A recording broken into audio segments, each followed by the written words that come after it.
This is One Man's Family.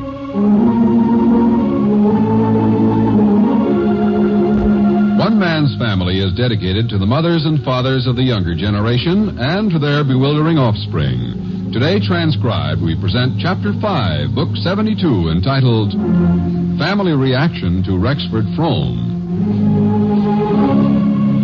Since Rexford Frome purchased the old Middleton place near the Barber family home at Seacliff, Henry Barber has bristled whenever the man's name was mentioned. He met young Frome on one occasion and liked nothing about him. But though he is wary of the man, he is nevertheless greatly interested in the work of renovating the old mansion. The painters are already at work on the exterior, and some of the weeds in the driveway have been uprooted.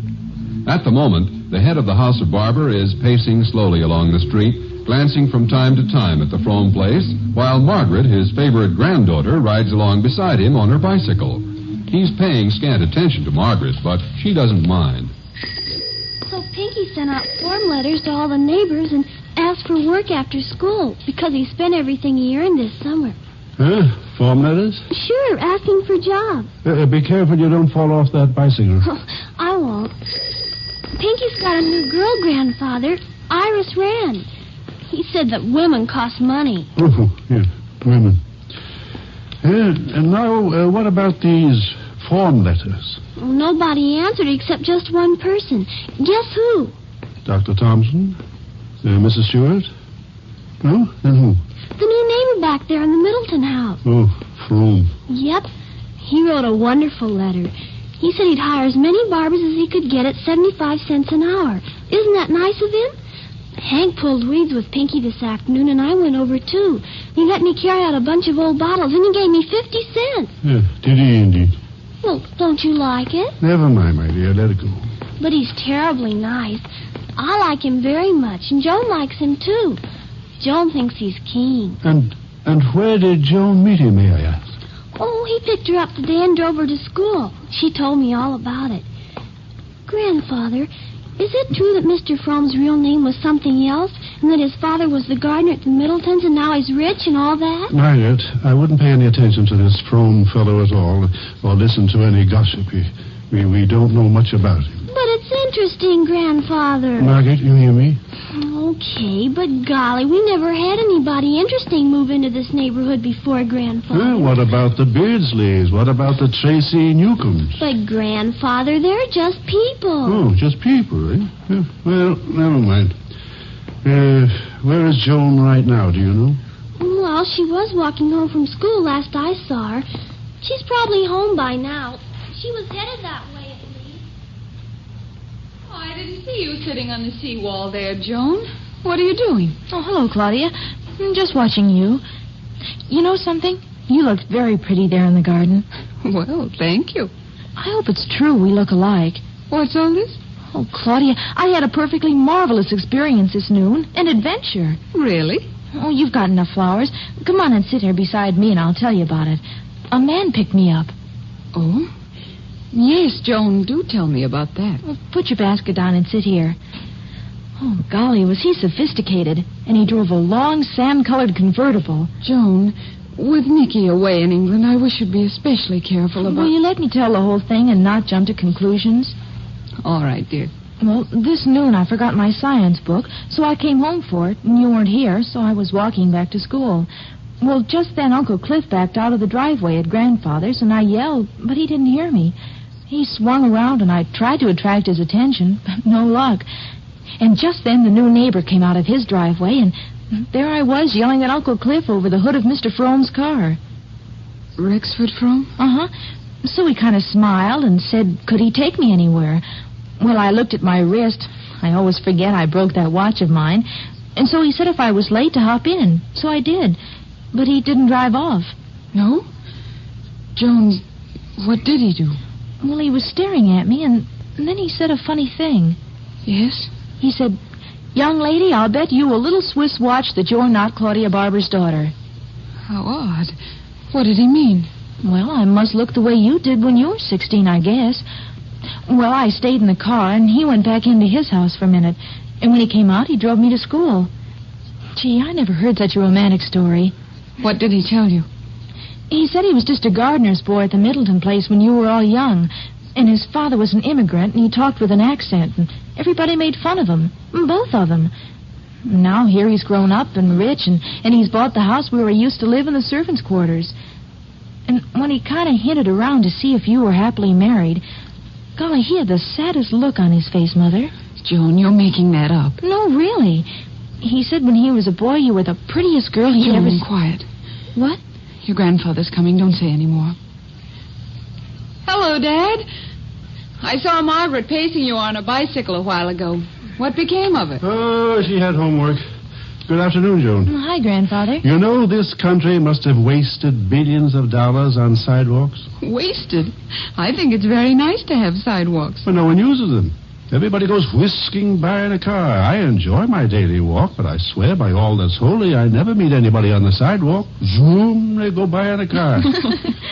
I thought you'd been walking a lot lately. Well, a couple of weeks ago, I had a little checkup by Dr. Thompson. I didn't know that. Well, I didn't intend to have it. Nothing was wrong, you know. But that old pill peddler invited me to lunch, and before you could say Jack Robinson, he had that thing around my arm, that blood pressure gadget, and then he was thumping me around and listening here and there. And, Fanny put him up to it. Served them both right, too. He couldn't find anything wrong. But he made one observation that I squeezed a little value from. What was that? There's no exercise like walking, he said, so I've lengthened my daily walk. And as I was saying, I never meet anybody on the sidewalk. They all go whisking by in a car. Yes. Oh, that reminds me. The new neighbor has a very pretty car. Mr. Frome, you mean, Grandfather? Yes, very pretty. It's a British convertible with a right-hand drive, Claudia. Did you see me in it today, Grandfather? No, Joan, I didn't. Were you? I was just telling Claudia about it while we were sitting here. Would you like to hear the circumstances? Oh, as a usual thing, of course, it isn't wise for a young girl to ride alone with an older man in the car. And personally, I think the new neighbor is a rather bumptious young man. I don't, Grandfather. I like him. Joan. Yes, well, I personally found him very disagreeable myself, but that's neither here nor there. I'll be getting on. Oh, you've heard from Nicholas, Claudia? There was an airmail today. He's in Scotland this week. I wouldn't fly that ocean if there were millions in it. Well, there aren't millions for Nicky. Or even thousands, I guess. He said the situation there's rather serious. Yeah, that's putting it mildly from what I hear. Well, that's too bad. I'll be getting along now. Oh, if you need anything while Nicholas is away, Claudia, you call us. I will, Dad. Goodbye. It's a nice, crisp October's day, isn't it? Yes. Well, goodbye. Goodbye. Goodbye. Joan, he didn't mean anything. Oh, sure he did, Mother. He just spoils everything if he can. Look, if you were as proper and dignified and refined as he wants you to be, nothing would ever happen to you at all. Joan, dear, your voice carries. I bet if I lived at his house, he'd make me give me back this wristwatch. What wristwatch? I told you about the bet Mr. Frome made. It seemed rude not to take the wristwatch when he insisted. Let's go into the house. Okay. Oh, hey, you're forgetting the flowers. Oh, yes. I'll bring the shears. As long as he's so terribly rich now and trying to make friends with people, well, I didn't see any harm in accepting the wristwatch. Come along, Joan. Well, anyway, it was a bet, practically, and he lost. And, well, I don't see any harm in it. It's a beautiful little watch. Do you see any harm in it? Come on in. Of course, it does have diamonds in it, so I didn't think I'd wear it around because I still play basketball and everything. But I thought we could put it in the vault, and when I'm older... May I see it? Yes. Now I know what you're going to say. I knew when he helped me put it on what you'd probably say. You don't trust my judgment very much, do you? Oh, yes, I do, Claudia. Mother, yes, really. But I know this is a terribly valuable watch, and probably I'll never get another one like it. You'll say, take it back. I haven't said it, though. No, but you will. Grandfather Barber would. I know everybody would say Mr. Frome must be crazy or evil or something, but... Well, I almost felt as if you were giving this watch, well, to a girl he knew long ago. He just happened to have it, he said. He bought it for his sister. But he can get her another one, Mother. Joan, you trust your Uncle Paul's judgment, don't you? Yes. After dinner, why don't you walk over and ask him what he thinks you ought to do? Okay. Okay, I will.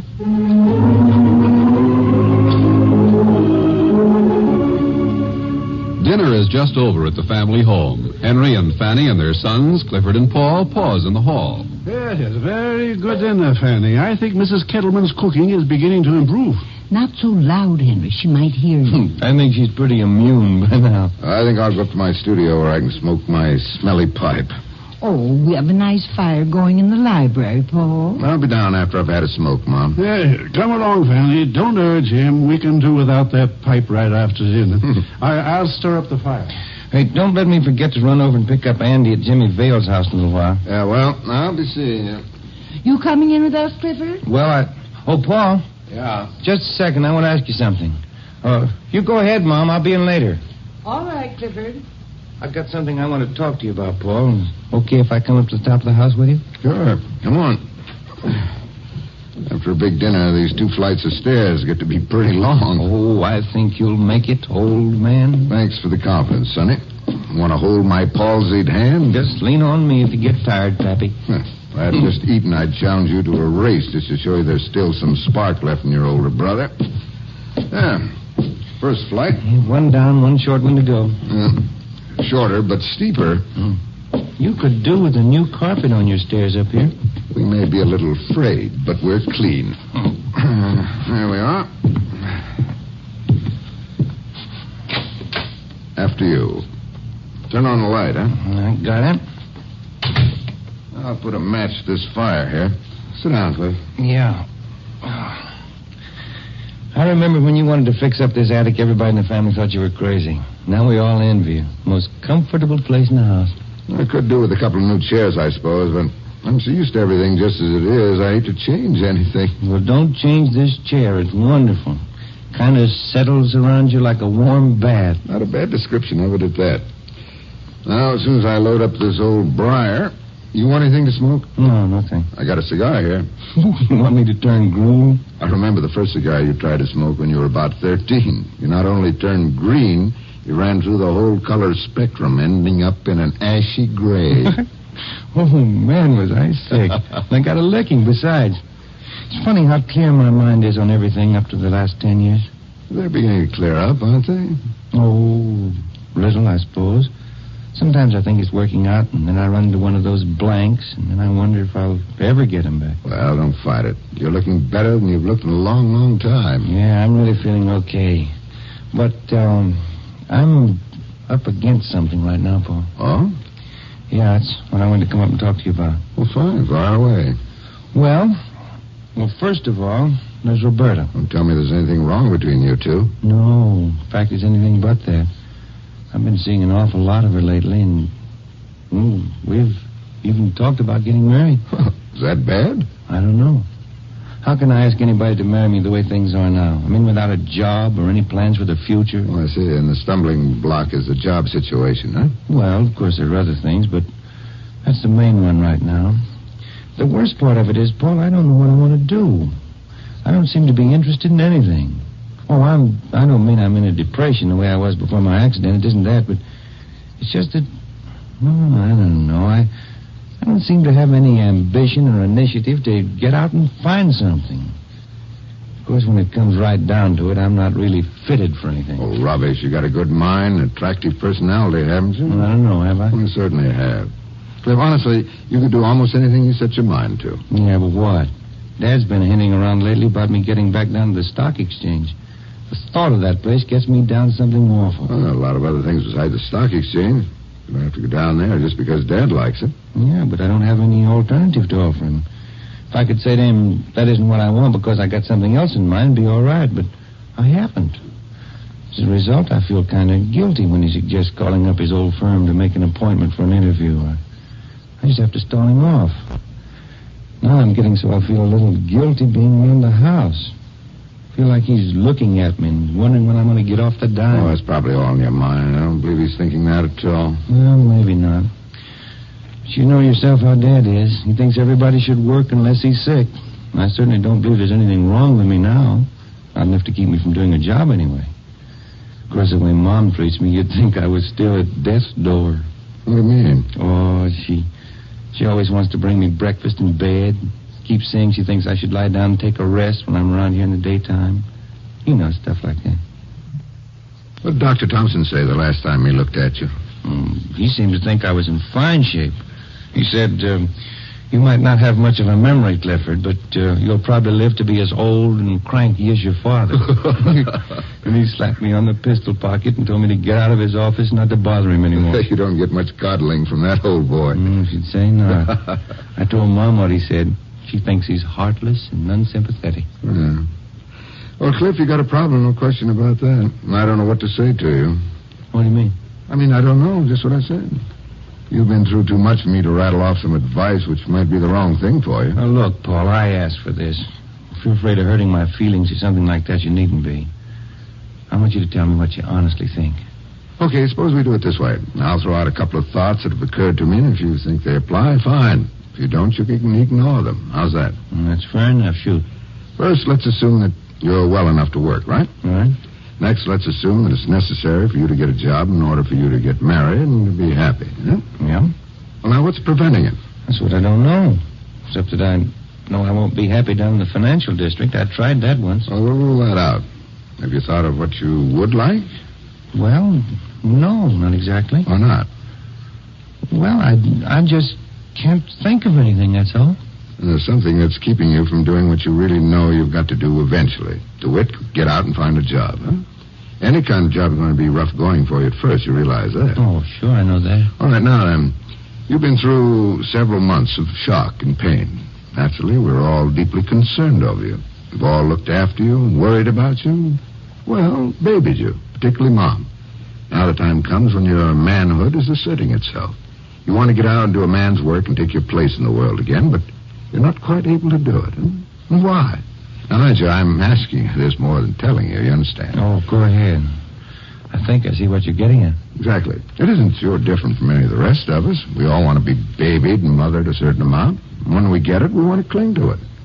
We want to regress back to our childhood and be taken care of instead of battling the world and meeting all the challenges that life presents. We do and we don't. With you now, the urge to hang on to the safe feeling is stronger than the one to emerge from the nest and try your wings again. You're a little fearful, but that'll go away. One of these days, you'll get up and say to yourself, well, I've had enough coddling. I'm going to go out and get a job. You'll say, so long, Mom. See you tonight and when I get home from work. And that'll be that. Yeah. Yeah, I think you've hit the nail on the head, Paul. Thanks a lot. Main thing is not to start pressing. You'll find out. Come in. Oh, I hope I didn't interrupt anything. Why, hello, Joan. Come in, honey. Hiya, Joan. Hello. Sit down. You're just what we needed. Youth and beauty. Grandmother said you were up here, but she didn't say you were busy. Oh, we're not. We're just fanning the breeze a little, that's all. We came up here to spare the family from the smell of my pipe. Grandmother told me to tell you that Hazel was here, and she thought it'd be nice if you came down. Well, that will do, madam. Could I talk to you a minute first, Uncle Paul? Sure, go ahead. I'll go down and see what goes in the lower regions. I'll tell him you'll be down pretty soon, huh? Okay. You'll probably find Grandfather asleep. He kept nodding all the time I was there, and Grandmother kept telling him not to go to sleep. Oh, for goodness sake, Henry. Are you going to sleep again? Certainly isn't very complimentary to Hazel. I don't mind, Mother. Let him sleep. Huh? What is that, honey?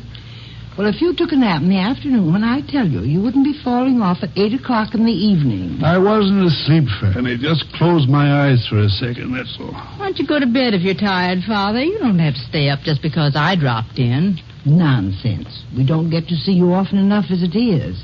He can stay awake when you do come over. I'm trying to tell you that I am awake, my dear. I've heard every single word that was said. I guess we'll have to be more stimulating, Mother. Well, if he goes to bed now, he'll be awake at 4 in the morning and start wrestling around until he gets me awake. I wouldn't mind if he woke at 4, if he'd only be quiet, but he's never satisfied until he's got me awake, too, so he can tell me he can't sleep. Yes. Look at that hurt expression, Hazel. That's just the way Clifford looked when he was a little boy after he'd been reprimanded. Identical, same expression. Very amusing, I'm sure. Not to mention the fact that identical and same is tautological. When your father can't get back at me any other way, you always find something wrong with my grammar. Well, at least you don't use slang. I'm getting so I'm using some slang expressions that I've picked up from Hank or Pinky about half the time. I understand that Hank and Pinky have been working for that upstart who has invaded our neighborhood. You mean Rexford Frome? If you insist on dignifying him with a name which, by the way, is not his own. Well, lots of people have changed their names, Father. I don't think you can hold that against him. Perhaps not, but I'm always wary of a person who does it. I believe that God intended us to bear the name given us by our fathers, whether we like it or not. But a woman changes her name when she gets married. That's different. That's in accordance with the law and in compliance with the custom. Besides, I'm speaking of a man. A man should bear his name proudly. Not to do so is a slur on his father. Yes, but during the First World War, so many innocent people with German names were made to suffer so unjustly. They had to change their names to escape persecution in many cases. Well, that's right. And you remember how people used to talk about this Frome's father, old Frome? Why, it was disgraceful.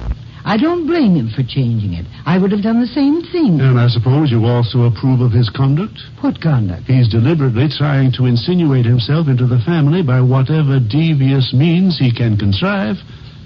And I hope you haven't forgotten that he has quite openly confessed that he once was in love with Claudia, your own daughter.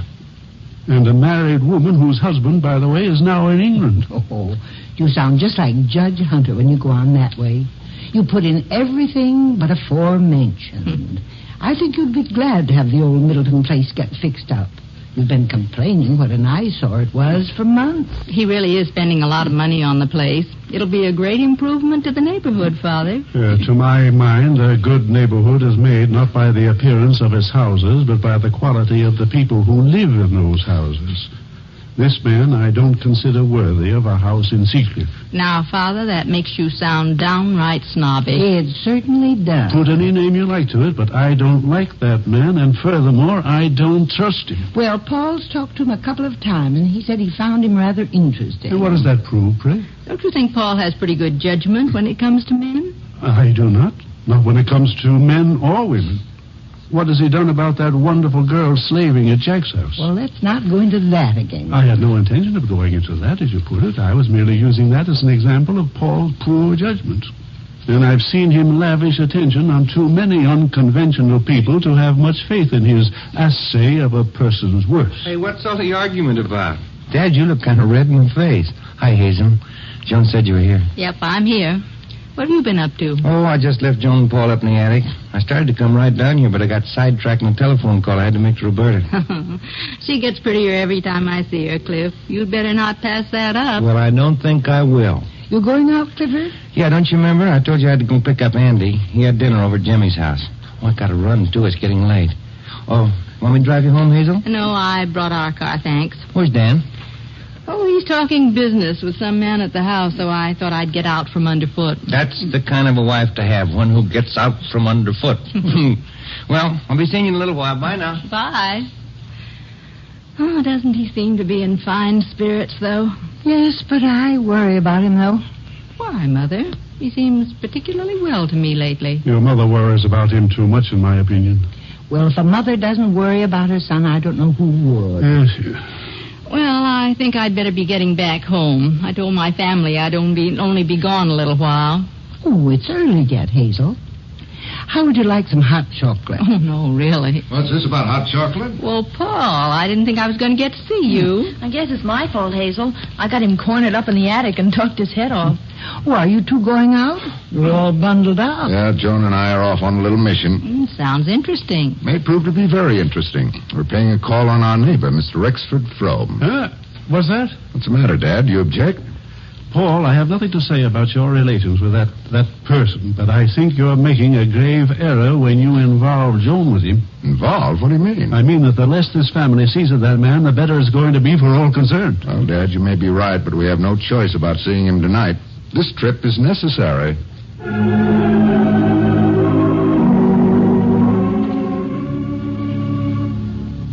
Well, we use this old-fashioned knocker, I guess, Joan, huh?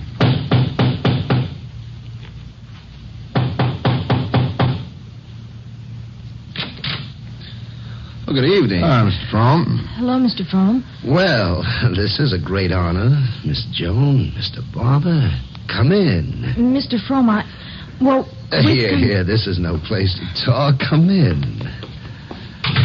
You must forgive the bleak look of these empty rooms, but the library's furnished. There's a fire. Let's step in there. Well, we can't stay, Frome. Oh, I wish you would. Here we are. I was sitting here a moment ago. Oh, come in, Miss Joan. Take that chair by the fire. Cheery room, isn't it? Sit down, Barbara. I was sitting here a moment ago wishing someone would call. I have some hot coffee here. Oh, I'd like some coffee, Mr. Frome. Well, good.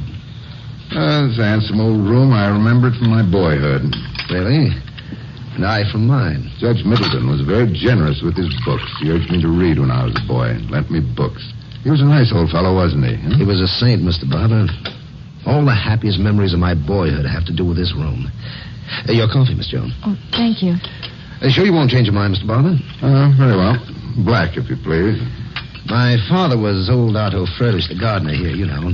I was Hans Furlish, Kraut, they called me, or Heine. At any rate, one day when my father was ill, he was a naturalized American citizen, though he never bothered to explain that. He was a proud man. Your coffee, Barber. Oh, thank you. Yeah. What was I saying? Well, at any rate, when I was mowing the lawn one day, I stopped and stared in that window. Judge Middleton was reading here at the desk. He looked up, smiled, and invited me in. Those were very happy days. I first met David Copperfield in this room. Huckleberry Finn and Tom Jones and the Three Musketeers, Count of Monte Cristo. Over the years, I picked up furniture like the furniture that was here when I was a boy. That's why it's the only room in the house that's furnished. I'll get to the others in a week or so. You've come, I presume, to return the watch. What? Well, of course. I really couldn't accept it, Mr. Frome. It's beautiful, and it was very generous of you, but I shouldn't have taken it at the time. I knew myself I shouldn't have, so here it is. But it was nice of you, and thank you just the same. It's so beautiful. My dear young lady, I knew you wouldn't be allowed to keep it. I expected you to be back with it. Was this just whimsy on your part, Frome? Not at all. Of late months, I've been able to indulge my impulses. I've been very lucky, Barbara. As they say in the movies, I'm loaded. Oil. So I blow with the wind, as it were.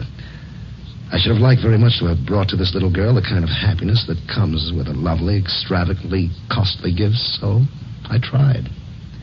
Miss Joan, you'll give me A for effort. Hey, Frome, I wish you'd come over and pay me a call sometime, will you? You can't express yourself adequately, you mean, when you're a guest in my house. If that were the case, I couldn't do much better when you were a guest in mine. Touché. I thank you for the invitation.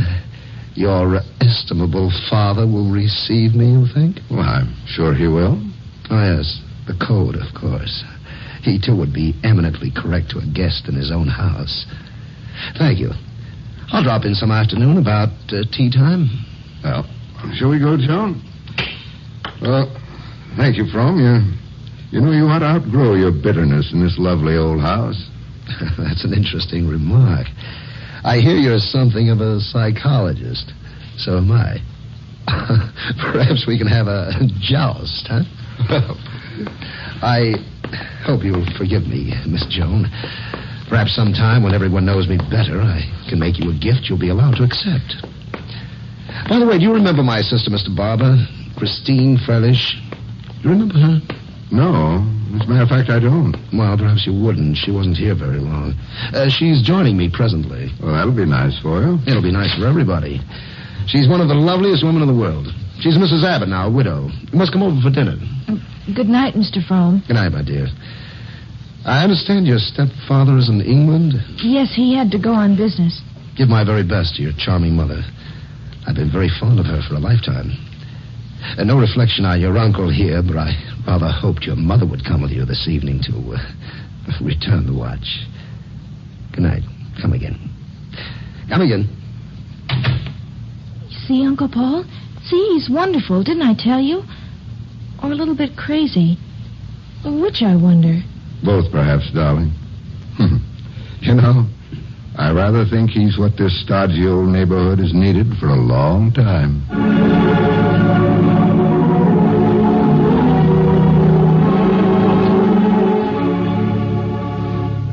You have just heard Chapter 5, Book 72 of One Man's Family, written, produced, and transcribed under the direction of Carlton E. Morse. Chapter 6, entitled Rex Frome Invades the Barbers, will come to you next week at this same hour. You want the best Sunday listening. So today and every Sunday, listen to NBC for top comedy entertainment on the Phil Harris-Alice Faye Show. Then stay tuned for the adventures of Sam Spade. For the best Sunday listening, stay tuned to NBC. You're tuned for the stars.